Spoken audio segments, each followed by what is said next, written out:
Օգոստոսի 8-ին Վաշինգտոնում կնքված խաղաղության գործարքը ձեռք բերված երկկողմ պայմանավորվածությունները գործնական տեսք են ստանում։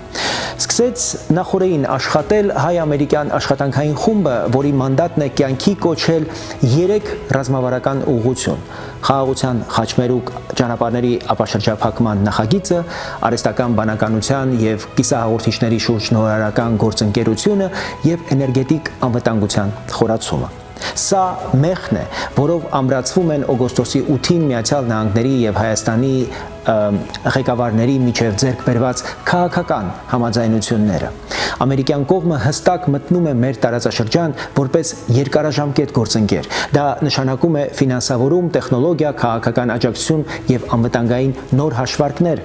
մեր երկրի շուրջ, Հայաստանի շուրջ։ Եթե խաղաղության խաչմերուկը աշխատի, դա լինելու է մեր երկրով անցնող ապրանքաշրջանառություն, էներգակիրների հոսքեր, սփյուռքի եւ ամերիկյան բիզնեսի ներգրավում, տեխնոլոգիական կենտրոնների եւ բարձր վարձատրվող աշխատատեղերի ստեղծում։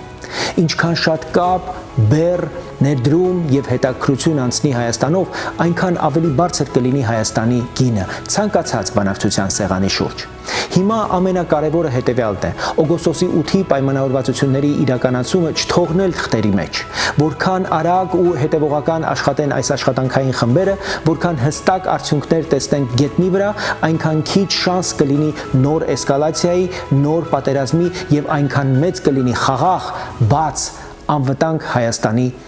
հնարավորությունը։